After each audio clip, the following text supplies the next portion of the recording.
Hello guys and welcome to Skynomics academy. My name is Sunil Kumar Yadav और आज से हम लोग एक अलग तरीके से यह बोला जाए कि एग्ज़ाम डेट आ चुका है क्लास 10th और 12th के सीबीएसई का। तो हम लोग आज स्टार्ट करेंगे क्लास 12th के पार्ट बी जो कि बिजनेस स्टडीज़ का है, और वो भी चैप्टर नंबर फर्स्ट जो पार्ट बी में दिया गया है, फाइनेंशियल मैनेजमेंट। फाइनेंशियल मैनेजमेंट को अच्छे तरीके से पढ़ने की कोशिश करेंगे। ये बात मैं पहले ही बता देता हूँ आप लोगों को कि 2 पार्ट में हर एक वीडियो आएगा। अब पार्ट फर्स्ट, पार्ट सेकंड, और उसके बाद लास्ट पार्ट जो होगा उसी चैप्टर का पार्ट थर्ड, उसमें सारे इंपॉर्टेंट क्वेश्चन और आंसर को डिस्कस करने की कोशिश करेंगे। तो चलिए स्टार्ट करते हैं आज पहले वीडियो के साथ। और इसी तरीके से पूरा एक जितना भी सिलेबस बचा हुआ है, जो भी वीडियो जो भी चैप्टर्स के वीडियो अभी तक हमारे यूट्यूब चैनल पर अपलोड नहीं हुए हैं, उन सारे चैप्टर्स को एक एक डिस्कस करेंगे। और साथ ही साथ लास्ट में या बीच बीच में हम लोग पूरे सैंपल पेपर को भी सॉल्व करने की कोशिश करेंगे। तो जुड़े रहिए हमारे इस यूट्यूब चैनल के साथ और कमेंट करना नहीं भूलिएगा। और अगर आप लोगों ने अभी तक सब्सक्राइब नहीं करा तो एक बार सब्सक्राइब जरूर कर लीजिएगा। तो चलिए स्टार्ट करते हैं पार्ट फर्स्ट से, वो भी चैप्टर नंबर फाइनेंशियल मैनेजमेंट का। ठीक है, चलिए स्टार्ट करते हैं।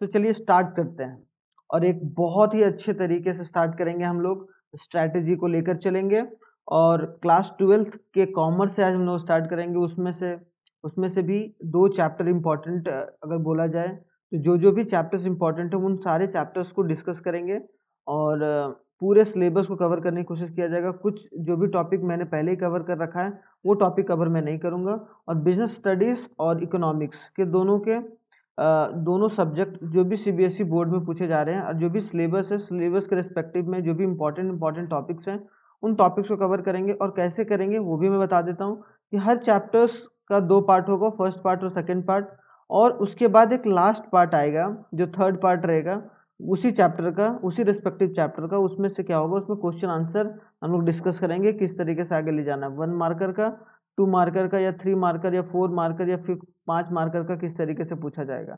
आज हम लोग स्टार्ट करेंगे बिजनेस स्टडीज से। आप लोगों को पता ही होगा कि अब डेट शीट आ चुका है। तो डेट शीट आ जाने के बाद जो 17th ऑफ मार्च को है वो इकोनॉमिक्स का पेपर है, और 25th ऑफ मार्च को बिजनेस स्टडीज का पेपर है। ठीक है, तो हम लोग बोर्ड एग्जाम 2023 के लिए रेडी हो गए हैं। और अगर आप लोग रेडी नहीं हुए हैं तो फिर से एक बार जोश के साथ लग जाइए भाई। और मैं पूरे अच्छे तरीके से आने वाले जो भी 1-1.5 महीना है उसमें सारे जो भी टॉपिक बचे हुए हैं या जो भी चैप्टर्स बचे हुए हैं जो हमारे यूट्यूब चैनल पर अभी तक अपलोड नहीं हुए, वो सारे चैप्टर्स को हम अच्छे तरीके से अपलोड करेंगे। ठीक है, तो बने रहिए हमारे इस वीडियो के साथ। और चलिए अब चलते हैं, आज कौन सा चैप्टर पढ़ने वाले हैं जो कि बिजनेस स्टडीज का है। तो बिजनेस स्टडीज का चैप्टर पढ़ने से पहले मैं ये बात बता देता हूँ कि पार्ट सेकंड पहले मैं कवर करूंगा, है कि नहीं। पार्ट सेकंड हम कवर करेंगे, मतलब पार्ट बी। 2 पार्ट में बटा हुआ हमारा बिजनेस स्टडीज, पार्ट फर्स्ट में और पार्ट सेकंड में, है कि नहीं। पार्ट फर्स्ट में और पार्ट सेकंड में, पार्ट फर्स्ट में आपका वो मैनेजमेंट वगैरह चैप्टर आ जाएगा कि आप किस तरीके से principle of management, role of management, planning, controlling, post DC का मतलब planning, organising, staffing, directing, controlling, ये 5 चैप्टर आएंगे। और लेकिन पार्ट बी में फाइनेंशियल मैनेजमेंट, फाइनेंशियल मार्केट वगैरह, कंज्यूमर प्रोटेक्शन वगैरह, ये सब सारे टॉपिक्स को हम लोग कवर करने की कोशिश करेंगे। हमने इसलिए शुरुआत करी इससे क्योंकि ये बच्चों को थोड़ा सा ज़्यादा दिक्कत होता है। तो इन सारे कॉन्सेप्ट्स को हम लोग अच्छे तरीके से समझने की कोशिश करेंगे और इम्पॉर्टेंट टॉपिक को ही कवर करेंगे, क्योंकि सारा जो सिलेबस है वो कवर हो पाए अच्छे टाइम माइनर में। ठीक है, तो आज हम लोग फाइनेंशियल मैनेजमेंट शुरू करेंगे। फाइनेंशियल मैनेजमेंट में कौन कौन से टॉपिक को कवर करेंगे हम लोग 2 पार्टों में, ये बात जल्दी से पढ़ लेते हैं। फाइनेंशियल मैनेजमेंट के कॉन्सेप्ट को जानेंगे, फाइनेंशियल डिसीजन क्या होता है, कि फाइनेंशियल प्लानिंग क्या होता है, कैपिटल स्ट्रक्चर क्या होना चाहिए कंपनी का या किस तरीके से होता है, और डिटर्मिनेंट्स किस तरीके से, फिक्स्ड और वर्किंग कैपिटल क्या होता है।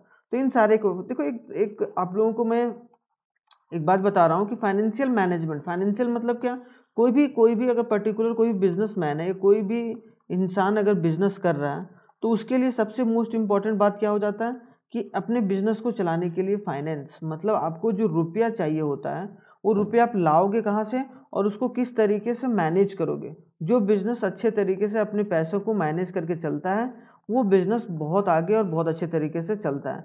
नहीं तो क्या होता है कि वो अच्छे तरीके से नहीं चल पाता। इसीलिए ये इम्पोर्टेंट बिजनेस के पर्सपेक्टिव से है और ये पार्ट बी में कवर है, तो आप लोग इसी तरीके से हम लोग इसी तरीके से आप लोगों के साथ कवर करेंगे, ठीक है। तो चलिए नेक्स्ट स्लाइड पर चलते हैं और स्टार्ट करते हैं।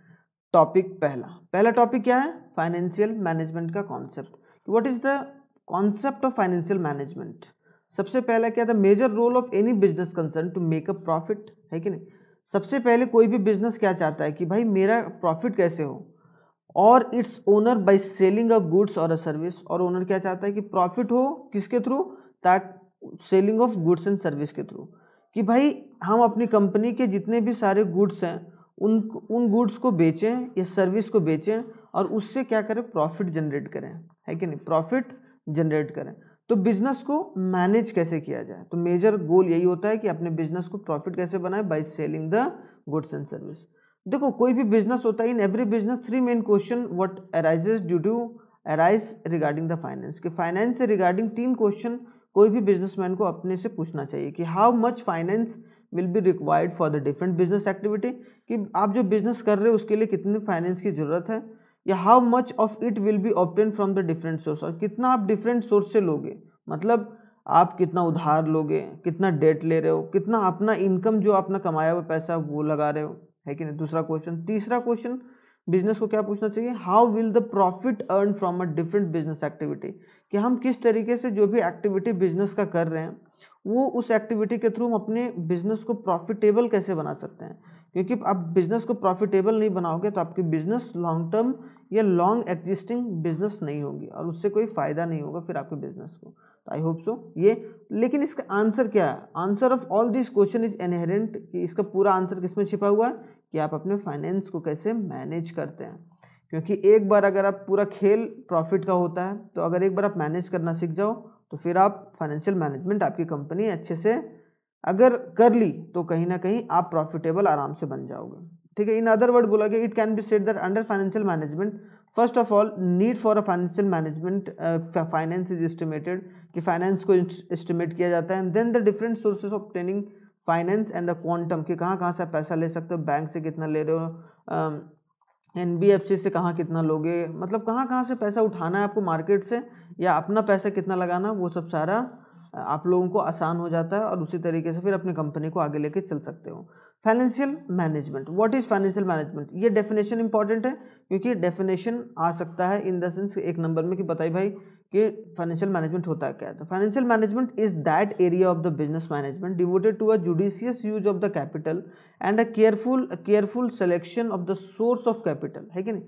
केयरफुल यूज ऑफ कैपिटल, कि कैपिटल का किस तरीके से सही तरीके से इस्तेमाल हो, जुडिशियस यूज हो, और साथ ही साथ आपका सोर्स कौन कौन सा है जहां से आप कैपिटल को इनेबल कर सकते हो और उसके बाद खर्चा कर सकते हो, move in the direction of reaching the goal, ताकि आप अपने गोल तक पहुंच पाओ, है कि नहीं। तो ये चार मेन कीवर्ड है यहाँ पर, क्या कि आप यूज कैसे करोगे पैसे को, यूज कहाँ से, आप सोर्स आपका कौन कौन सा जहाँ से पैसा आएगा, और फिर उस सोर्स से पैसा लेने के बाद आप स्पेंड किस तरीके से करोगे, खर्च कैसे करोगे, और लास्टली कि आपका जो ऑब्जेक्टिव है या goal of the business organization है उसे आप किस तरीके से रीच करोगे। तो that is all called as a financial management. I hope so यहाँ तक क्लियर होगा। अगर अभी भी दिक्कत है तो दोबारा जरूर देखिएगा, थोड़ा सा इसको पढ़िएगा जरूर, एक बार रीड आउट जरूर करिएगा। अब आता है क्या? रोल ऑफ फाइनेंशियल मैनेजमेंट, है कि नहीं। जैसे हम लोग पढ़ते हैं कि भाई कॉमर्शियल बैंक का रोल क्या होता है, कॉमर्शियल बैंक का रोल क्या होता है, सेम उसी तरीके से फाइनेंशियल मैनेजमेंट का रोल क्या होता है। एक बार आपने एक देखो, जैसे ये इंसान है वो क्या कर रहा है, सब मैनेज कर रहा है कि भाई इतना ये यहाँ खर्चा करेंगे, इतना सेविंग करेंगे, इतना यहाँ करेंगे, इतना ये करेंगे, इतना ये कैलकुलेट कर रहा है अपने मैनेजमेंट को, अपने फाइनेंस को मैनेज करने की सोच रहा है। सेम उसी तरीके से उसका रोल क्या हो जाता है कोई भी बिजनेस में फाइनेंशियल मैनेजमेंट का। Financial management has a important role to play in the business organization. Decision taken by the financial management have a direct bearing on the financial statement, कि जो भी डिसीजन फाइनेंशियल मैनेजमेंट से लिया जाता है या जो भी डिसीजन फाइनेंशियल मैनेजमेंट के द्वारा लिया जाता है वो डायरेक्ट इफेक्ट कहाँ डालता है कि आपके फाइनेंशियल स्टेटमेंट पे, मतलब डेबिट और क्रेडिट पर, है कि नहीं, कि आप कितना क्रेडिट कर रहे हो, कितना डेबिट कर रहे हो, और इसी के आधार पर आप कितना प्रॉफिट बना रहे हो। तो ये बात इंपॉर्टेंट हो जाता है। तो डायरेक्ट इफेक्ट किस पर पड़ता है कि आपकी कंपनी के पूरे वेल्थ पर इफेक्ट पड़ सकता है। Example trading and profit and loss account and balance sheet, यही बोला जाएगा trading account, balance profit and loss account और बैलेंस शीट आप लोग पढ़े होंगे अकाउंट्स में।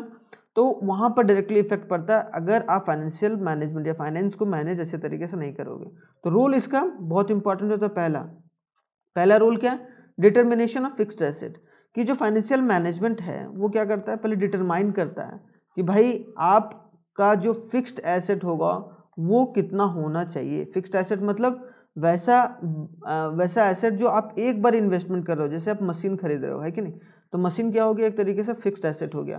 तो आप मशीन जो ला रहे हो अपनी कंपनी के लिए जो भी चाहिए, या टेक्नोलॉजी जो भी ला रहे हो, तो वो कहाँ से लाओगे और कितने पैसे में लाओगे, तो ये पहले डिटरमाइन करना होता है बिजनेस को, कोई भी ईयर का बिजनेस को शुरू करने से या कोई नया बिजनेस खोलने के लिए। Fixed asset has an important contribution in the profit of the business organization, this is done through the capital budgeting. और इसको किसके थ्रू करते हैं, बजटिंग के थ्रू, और खास करके कौन से बजटिंग, कैपिटल बजटिंग के थ्रू। तो पहला क्या करता है फाइनेंशियल मैनेजमेंट, रोल प्ले की डिटरमाइन करता है फिक्स्ड एसेट। दूसरा होता है करंट एसेट। करंट एसेट क्या होता है, जो डेली नीड हो रही है बिजनेसेस में, कि मतलब भाई अब आने वाला एक साल जो है, मान लो कि आज आप बिजनेस शुरू कर रहे हो, आने वाला एक साल में जो करंट एसेट होगा, मतलब डेली यूज वाला जो भी चीज़ें होंगी उनको किस तरीके से या कितना पैसा रखा जाए डेली यूज के लिए, ताकि डेली जो भी रॉ मटेरियल्स लाया जाए या जो भी चीज़ हम लोग बना रहे हैं उसमें कोई भी रुकावट ना आए। तो current asset are needed in a day to day transaction of the business, कि डे टू डे ट्रांजेक्शन रुके ना, वो चलता रहे, हमारा गुड्स बनता रहे और उसी तरीके से मार्केट में चलता रहे। तो उसको डिटरमाइन करने के लिए करंट एसेट का जरूरी है कि आप उसको एनालाइज करो। For example, if the investment in a current asset is rupees 100 crore, it is then determined how should we much invest in the cash, stock or debtor। कि उसके बाद हम लोग कि भाई कैश में, स्टॉक में या डेटर में, मतलब कितना कर्ज के थ्रू वो सब सारा चीज़ लेना है क्या नहीं लेना है। क्योंकि पहले आपको पता तो होना चाहिए कि इतना का भाई मशीन खरीदेंगे, इतना हम लोगों को करंट एसेट चाहिए डेली चलाने के लिए, तो फिक्स्ड और कैपिटल। इसी तरीके से उसके बाद फिर हम लोग एक तरीके से बोला जाए कि अपने लोन्स वगैरह को लेते हैं और उस तरीके से आगे बढ़कर चलते हैं, क्योंकि आपके पास प्लान रेडी होना चाहिए। अगर प्लान रेडी नहीं होगा तो फिर आप अच्छे तरीके से काम नहीं कर पाएंगे। थर्ड रूल क्या होता है फाइनेंशियल मैनेजमेंट का, determination of proportion of long term and short term finance, कि शॉर्ट टर्म और लॉन्ग टर्म फाइनेंस को किस तरीके से मैनेज किया जाए। मतलब आप जो भी पैसा ले रहे हो लंबे समय के लिए और जो भी पैसा ले रहे हो शॉर्ट समय के लिए, मतलब एक होता है ना कि आप एक शॉर्ट समय का मतलब क्या होता है, एक साल या एक साल से कम के लिए जो लोन ले रहे हो, और एक साल से ज़्यादा के लिए अगर जो पैसा ले रहे हो वो आप किस तरीके से कितना आपको लेना है या नहीं लेना है। आई होप सो यहाँ तक क्लियर होगा डिटर्मिनेंट्स। उसके बाद आते हैं फोर्थ पॉइंट पर, जो कि फाइनेंशियल मैनेजमेंट का रोल है। फोर्थ पॉइंट क्या, determination of proportion of various source of long term. आपने कर लिया कि भाई ठीक है मुझे 100 करोड़ चाहिए, और 100 करोड़ में से 80 करोड़ मुझे क्या चाहिए, 80 करोड़ चाहिए जो लंबे समय तक पैसा मुझे चुकाना पड़े, लॉन्ग टर्म जो लोन लेंगे हम बैंक से, मान लो ठीक है बैंक से लोन लेना है लंबे समय के लिए। उसके बाद अगर 20 करोड़ लेना है तुमको शॉर्ट टर्म के लिए, 20 करोड़ लेना है किसके लिए, शॉर्ट के लिए।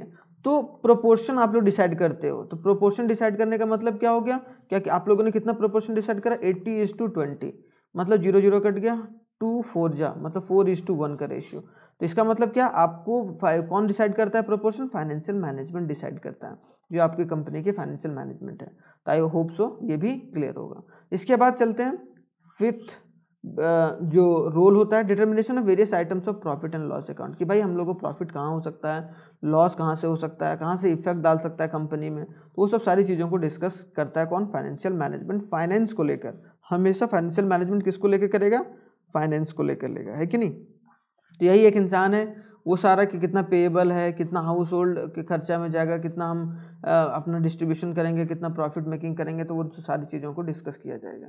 अब क्या है कि ऑब्जेक्टिव ऑफ फाइनेंशियल मैनेजमेंट, कि मेन ऑब्जेक्टिव क्या होता है, मतलब मोटो क्या होता है, कि जो फाइनेंशियल मैनेजमेंट का मेन मोटो क्या होता है, मेन मोटो क्या होता है, वेल्थ मैक्सिमाइजेशन। तो ये वर्ड बहुत इंपॉर्टेंट है, आप लोगों को आ गया भाई कि what are the objective of financial management. तो पहला ऑब्जेक्टिव क्या है, the only and foremost objective is a wealth maximization, कि कंपनी की वेल्थ को कैसे बढ़ाया जाए। वेल्थ मतलब जो संपत्ति है कंपनी के, उसको कैसे बढ़ाया जाए। वो कैसे बढ़ेगा भाई, प्रॉफिट के थ्रू बढ़ेगा।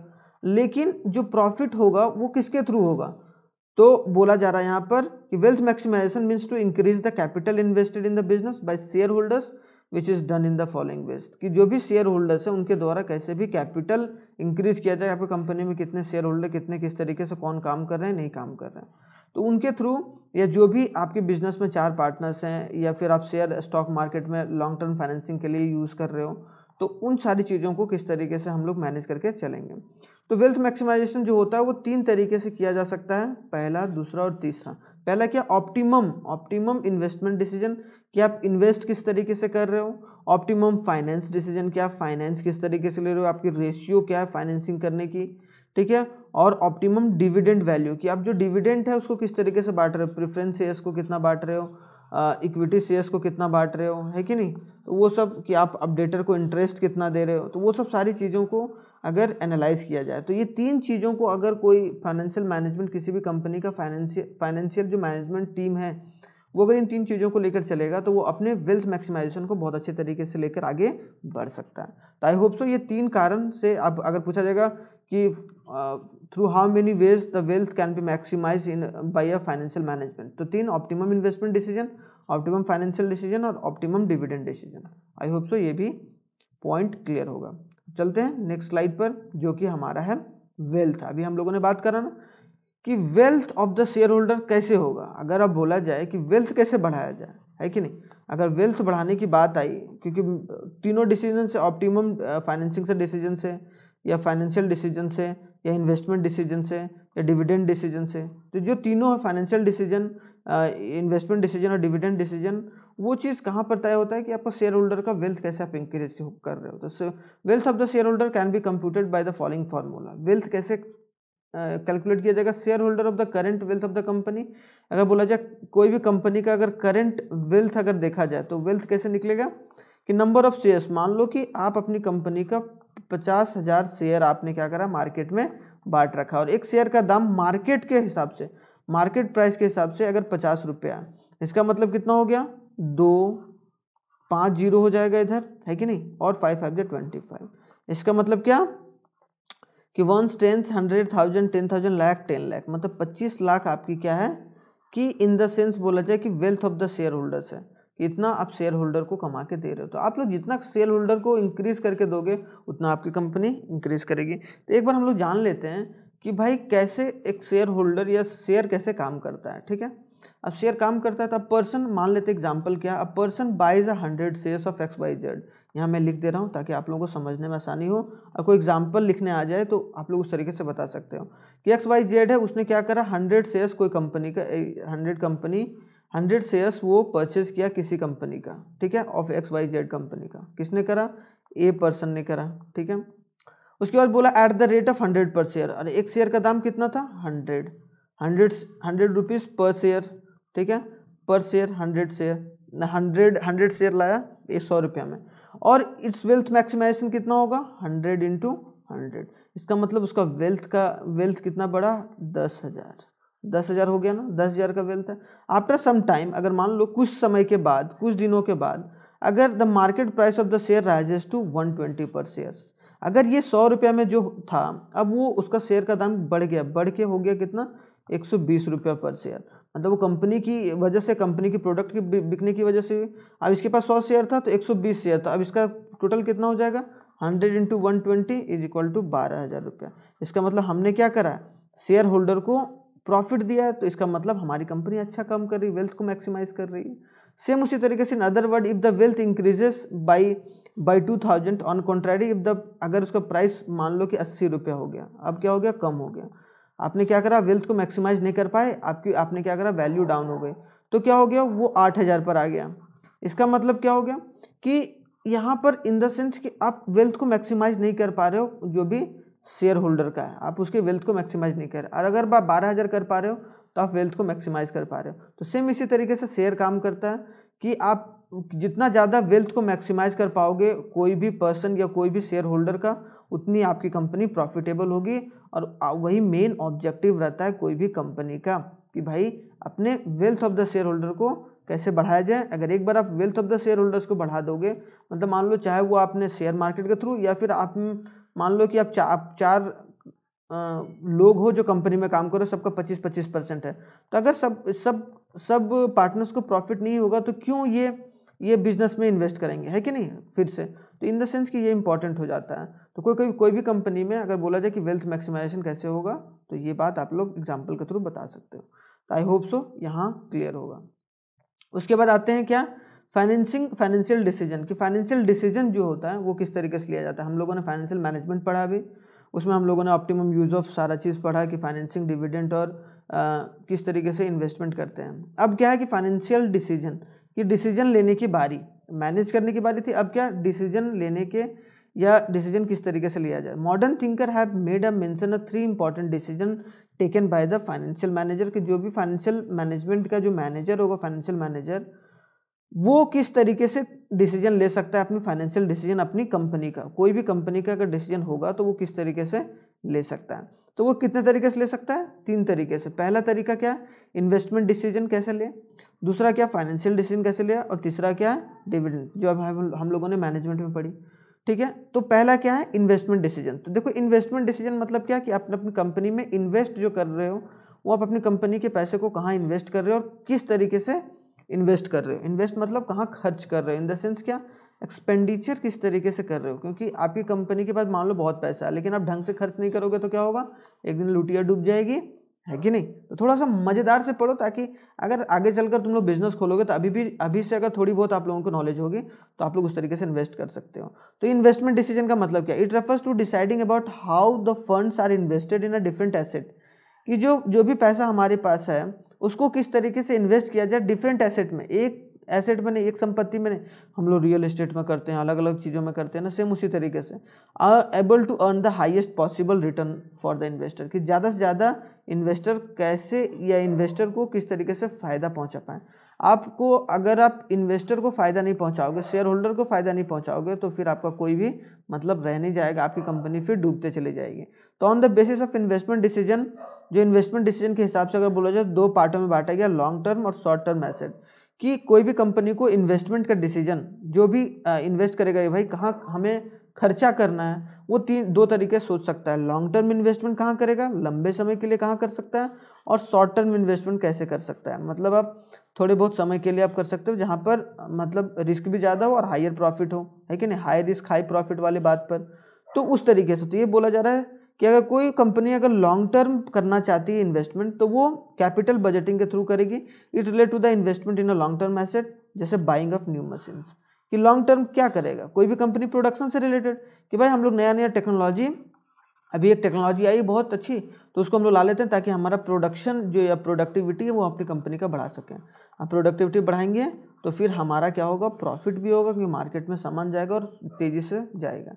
शॉर्ट टर्म इन्वेस्टमेंट मतलब कि जो भी एसेट है वो कैश में कितना रखना है, स्टॉक में कितना रखना है, कर्जदार को कितना देना है, किस तरीके से। तो शॉर्ट टर्म इन्वेस्टमेंट डिसीजन हम लोग इस तरीके से कर सकते हैं। तो कोई भी कंपनी अपनी इन्वेस्टमेंट डिसीजन 2 तरीके से लेती है, लॉन्ग टर्म और शॉर्ट टर्म। आई होप तो यहाँ ये सारी चीज़ें आपको क्लियर होगी। अगर आप लोगों को स्क्रीनशॉट लेना है तो स्क्रीनशॉट ले लीजिए, नहीं तो डिस्क्रिप्शन बॉक्स में आप लोगों को पीडीएफ तो प्रोवाइड करवा ही दिया जाएगा। ठीक है, तो यहाँ पर घबराने की जरूरत नहीं है। और अगर आप लोगों को मज़ा लग रहा होगा तो ज़रूर आप लोग एक बार मज़े से अगर पढ़ रहे हैं तो एक बार कमेंट करके जरूर बताइएगा कि आप लोगों को कैसा लग रहा है। ठीक है, अब आते हैं क्या कि factors affecting the investment decision, कि कौन कौन से फैक्टर्स होते हैं जिनकी वजह से जो अफेक्ट किया जाता है किसको, इन्वेस्टमेंट डिसीजन को। तो long term decision and capital budgeting, अभी बोलेंगे कि लॉन्ग टर्म इन्वेस्टमेंट डिसीजन को क्या बोलते हैं हम लोग, कैपिटल बजटिंग।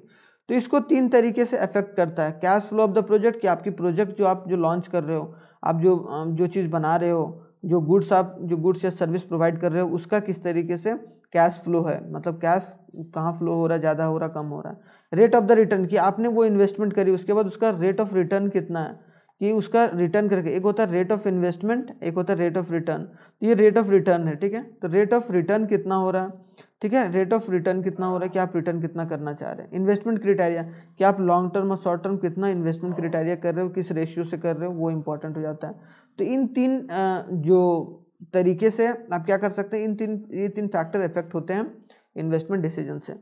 बी क्या है कि शॉर्ट टर्म इन्वेस्टमेंट डिसीजन किस फैक्टर से इफेक्ट होता है। पहला, this decision related to the working capital, के डेली जो डे टू डे एक्टिविटी कर रहे हैं उस पर कितना खर्च होगा कैपिटल मैनेजमेंट करने के लिए। Keeping adequate amount of working capital, ताकि आप अच्छे खासे अमाउंट रखें अपने पास कि डे टू डे एक्टिविटी जो भी है उसमें कोई दिक्कत ना आए, है कि नहीं, ताकि जो मैनेजमेंट है वो हमारा चलता रहे।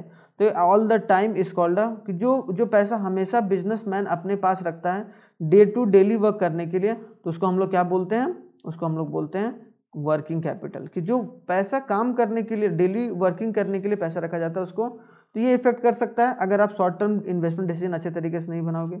इन short, liquidity and profitability are the main factor which affect the short term.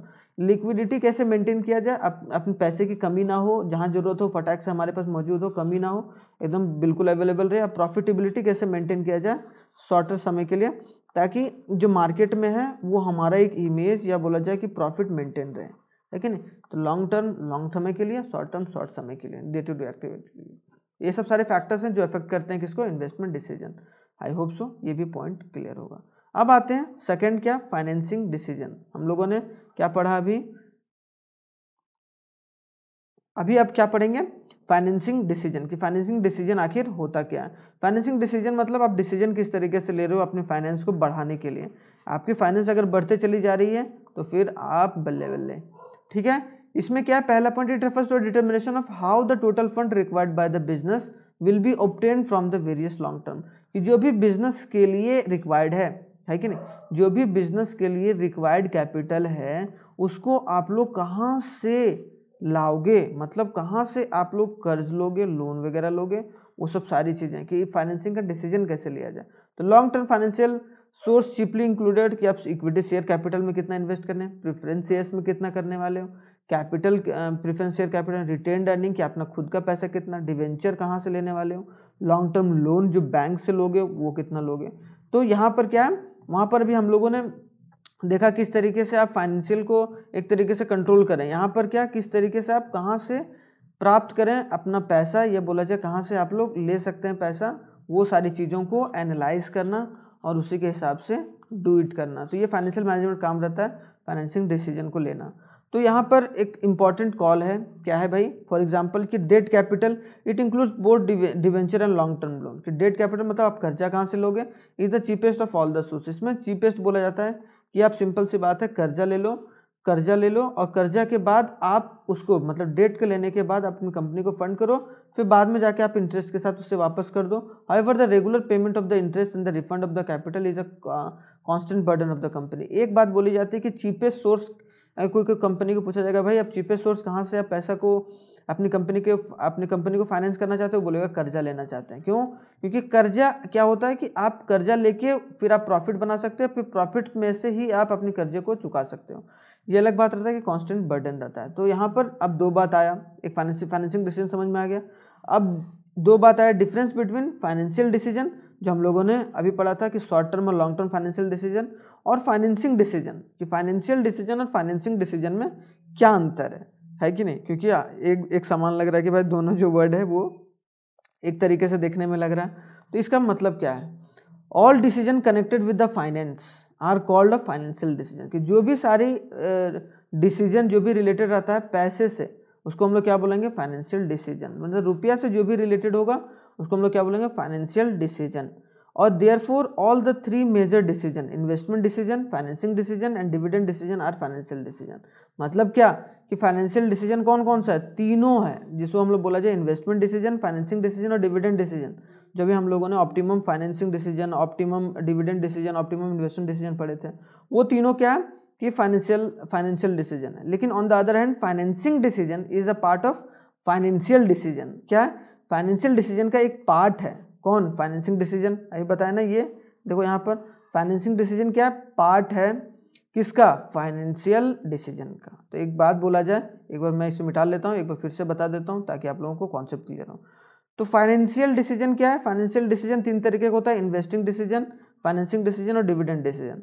लेकिन फाइनेंसिंग डिसीजन क्या होता है, ये फाइनेंशियल डिसीजन हो गया तीन तरीके का। तो financing decision is a part of, क्या, financing decision is a part of financial decision, है कि नहीं। फाइनेंशियल डिसीजन का पार्ट है फाइनेंसिंग डिसीजन, ठीक है। I hope so clear. तो फाइनेंशियल डिसीजन बड़ा टर्म है, फाइनेंसिंग डिसीजन छोटा टर्म है। तो आई होप सो ये बातें क्लियर होंगी आपकी। अब आते हैं नेक्स्ट पॉइंट पर, वो क्या है भाई कि कौन कौन से फैक्टर हैं जिसकी वजह से फाइनेंसिंग डिसीजन अफेक्ट हो सकता है। तो पहला क्या है, कॉस्ट। कि भाई कहाँ कॉस्ट ज़्यादा लग रहा है, प्रेफरेंस शेयर में ज़्यादा कॉस्ट लग रहा है या इंटरेस्ट पे ज़्यादा कॉस्ट लग रहा है, कहाँ आपका खर्चा ज़्यादा बर्डन कहाँ पड़ रहा है, आपको डिविडेंड पे कितना करना है, रिस्क बहुत ज़्यादा है, debt capital is mostly risky in the form of point view of the risk, है कि नहीं। रिस्क आप कहाँ लेना चाहते हो, कि आप बोल रहे हो कि कर्जा में ज़्यादा मैं अपने कंपनी को फाइनेंस करना चाहता हूँ, कर्जा लेके ज़्यादा, तो भाई कर्जा में रिस्क ज़्यादा है, अगर आप प्रॉफिट नहीं बना पाए तो आप मतलब एक तरीके से कर्ज के तले दब जाओगे। फिर फ्लोटेशन कॉस्ट मतलब कि जहाँ पर उसको करवाने में जो काम लगेगा, मतलब लोन को अप्लाई करो फिर लोन को लो, वहाँ पर कॉस्ट जो लगता है ना, वो जो कॉस्ट, मतलब मान लो कि लोन आपने अप्लाई करा और लोन को जब तक आपको डिस्पर्स नहीं हुआ उसके बीच का जो कॉस्ट लगता है ना, उसको हम लोग बोलते हैं फ्लोटिंग कॉस्ट।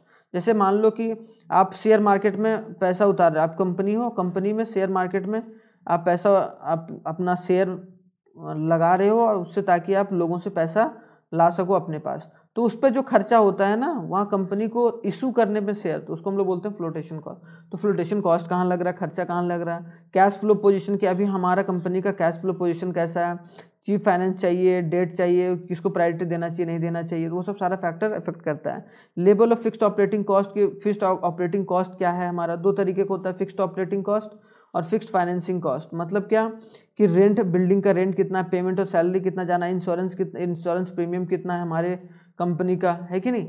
और फिक्स्ड क्या होता है कि इंटरेस्ट ऑन डेट, की जो भी कर्जा ले चुके हैं उनका डेट कितना जाना है। If the level of fixed operating cost is excess, अगर फिक्स्ड ऑपरेटिंग कॉस्ट जो है उसका एक्सेस रहेगा, is better to keep the fixed cost is minimum. मतलब क्या, जो फिक्स्ड फाइनेंशियल कॉस्ट है, अगर आपका ज़्यादा कॉस्ट लग रहा है किसमें, ऑपरेटिंग कॉस्ट में, तो आपको कर्जा जो है, डेट जो है वो आपको कम लेना चाहिए, और फाइनेंसिंग डिसीजन, जो फिक्स्ड फाइनेंशियल डिसीजन होगा उसको आप लोग को थोड़ा सा मिनिमम रखना चाहिए, एट देयर मिनिमम, ठीक है। Therefore the debt capital should not be used, कि उस वक्त डेट कैपिटल यूज नहीं होना चाहिए। On the contrary, if the level of fixed operating cost is low, the use of debt capital is profitable, कि अगर आपका फिक्स्ड ऑपरेटिंग कॉस्ट अगर जो रहेगा वो अगर कम रहेगा, तो कहीं ना कहीं फिक्स्ड ऑपरेटिंग कॉस्ट अगर कम रहेगा, मतलब बिल्डिंग का रेंट, सैलरी वगैरह कम है, तो आप अपनी कंपनी को प्रॉफिटेबल बना सकते हो, ठीक है। तो ये दो चीज़ याद रखना है, यहाँ से क्वेश्चन पूछता है भाई, ये बात याद रखना केस बेस्ड स्टडीज के थ्रू।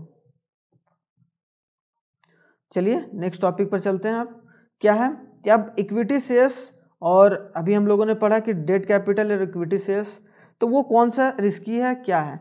तो equity share capital is costlier source of finance बोला गया है। अगर क्वेश्चन पूछ लिया जाएगा कि भाई इक्विटी शेयर कैपिटल, कि जो भी इक्विटी शेयर किया जाता है, इक्विटी मतलब कि आप अपनी कंपनी का जो शेयर्स दे रहे हो मार्केट में, वो कॉस्टलियर सोर्स ऑफ फाइनेंसिंग क्यों होता है, मतलब उसमें कॉस्ट ज़्यादा आपको क्यों पड़ता है, ये आपकी कंपनी के लिए, अगर मान लो कि आप 100% आपके पास है पूरा कंपनी का शेयर होल्डिंग, अगर आप उसमें से 60% दूसरे को दे रहे हो, इसका मतलब क्या कि आप कंपनी का कंट्रोल किसी और के हाथ में दे रहे हो, तो ये माना जाता है कि कॉस्टलियर होता है। तो equity share capital has been called the costlier one, कि इक्विटी शेयर होल्डर कॉस्टलियर है, जितना जिस मालिक के पास ज़्यादा शेयर्स है शेयर मार्केट में, या बोला शेयर मार्केट में उसकी कंपनी है, और वो कंपनी के मालिक के पास ज़्यादा शेयर है अगर उस कंपनी का, तो वो कंपनी बहुत अच्छा करेगी और करती भी है।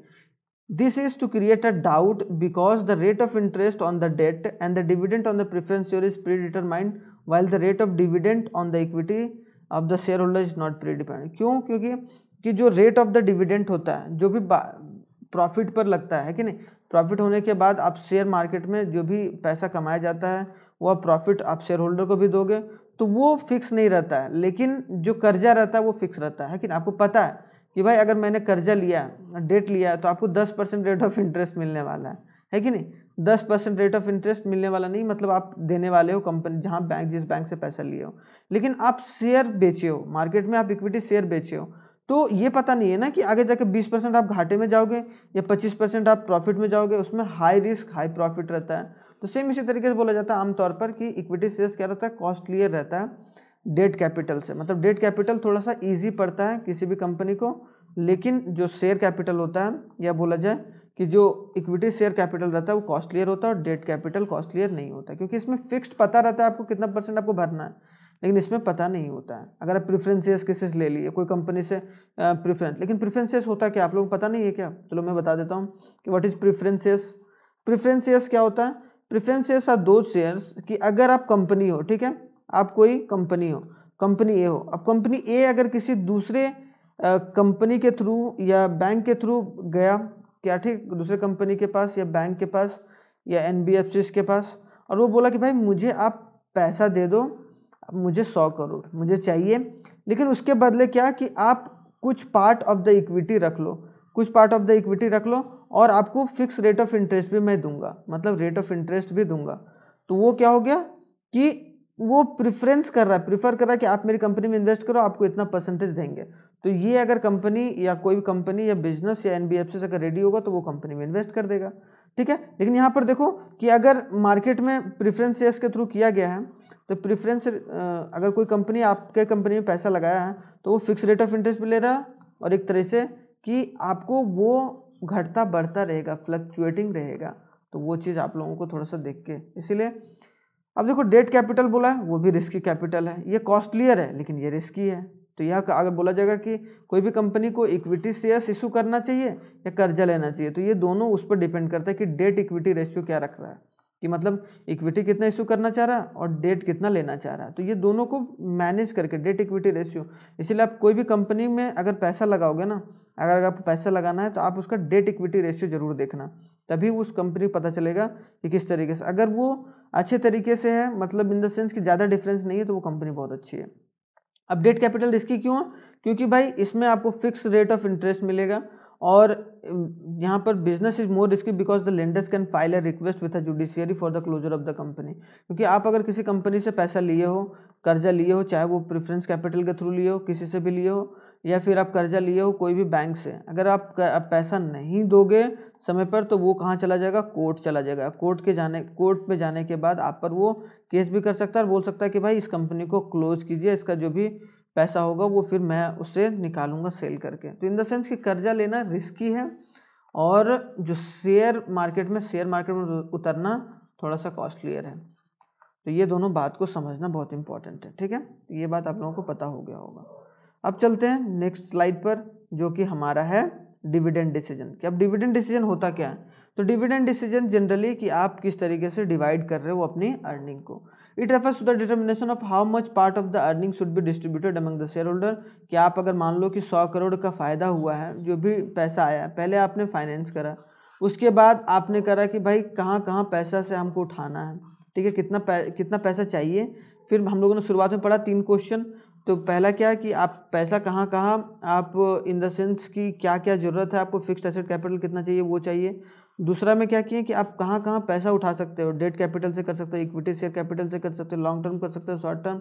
अब तीसरा क्या है कि अगर प्रॉफिट के बाद या लॉस के बाद आप किस तरीके से पैसे को डिवाइड करोगे, तो खास करके प्रॉफिट के बाद किस तरीके से आप डिवाइड करोगे अपने पैसे को शेयर होल्डर्स के बीच में। तो डिवाइड वाला काम करना है यहाँ पर, ठीक है, डिस्ट्रीब्यूशन वाला काम करना है। तो share holder by the way of dividend, उन लोगों को डिविडेंड देते हैं। How much of retained earning for meeting the future, कितना आपको खुद का पैसा, प्रॉफिट जो पैसा है उसको फिर से बिजनेस में लगाना है, ताकि आप बिजनेस को और आगे इंक्रीज करते चलो। आई होप सो क्लियर होगा। It determines the percentage of profit is to be a profit distribution and a dividend of what percentage should be retained। कितना आपको पैसा रखना है अपने पास कंपनी के लिए, आगे के लिए। अब कौन कौन से फैक्टर हैं जो अफेक्ट करता है डिविडेंड डिसीजंस? तो अमाउंट अर्निंग की, जितना पैसा आप कमाए हो, स्टेबिलिटी ऑफ अर्निंग की, कितना आप लगातार अच्छे तरीके से कमा रहे हो, आपका एक सस्टेनेबिलिटी है कि नहीं, आप सस्टेन कर पा रहे हो कि नहीं, मतलब एक तरीके से स्टेबिलिटी है कि नहीं। आप जितना मान लो कि एक साल आप 20% प्रॉफिट दे रहे हो, अगले साल आप 2% प्रॉफिट दे रहे हो, तो इन द सेंस कि ये ज़्यादा मैटर नहीं करता। लेकिन आप हर साल अगर 10% प्रॉफिट दे रहे हो शेयर होल्डर को, तो आपके कंपनी में बहुत हद तक ज़्यादा समय या लंबे समय के लिए आपकी कंपनी में वो पैसा लगा सकता है। स्टेबिलिटी कैसे, डिविडेंड, ग्रोथ अपॉर्चुनिटी कैसा है, कैश फ्लो कैसा है, पोजीशन आपकी कंपनी में, मतलब आपकी कंपनी की कैश फ्लो मैनेजमेंट कैसी है। शेयर होल्डर प्रेफरेंस की, शेयर होल्डर है वो प्रेफरेंस कितना कर रहा है, ठीक है, ये इंपॉर्टेंट हो जाता है कि अगर शेयर होल्डर अच्छे तरीके से तवज्जो देकर चल रहा है कि नहीं, आपकी मार्केट की वैल्यू किस तरीके से बना कर रख रहा है। टैक्सेशन पॉलिसी, गवर्नमेंट का टैक्स पॉलिसी कम हुआ या ज़्यादा हुआ उसकी वजह से। और स्टॉक मार्केट रिएक्शन, कि स्टॉक का मार्केट का रिएक्शन कैसा है, अच्छा या खराब है। अच्छा रहेगा तो आपका और डिविडेंड बढ़ता चला जाएगा, खराब रहेगा तो आपकी कंपनी से रिलेटेड तो वो और नीचे चलता चला जाएगा। तो यहाँ पर एक कैपिटल गेन का टॉपिक है जो थोड़ा सा इंपॉर्टेंट हो जाता है, ये भी टॉपिक उसके बाद फिर आज हम लोग इस वीडियो को रैप अप करेंगे। तो कैपिटल गेन क्या होता है? It means the selling of the shares on increasing the price and earning the profit. ये किसके द्वारा किया जाता है? शेयर होल्डर के। मान लो कि मैं शेयर होल्डर हूँ, क्या? गोलू नाम है, ठीक है, गोलू शेयर होल्डर है।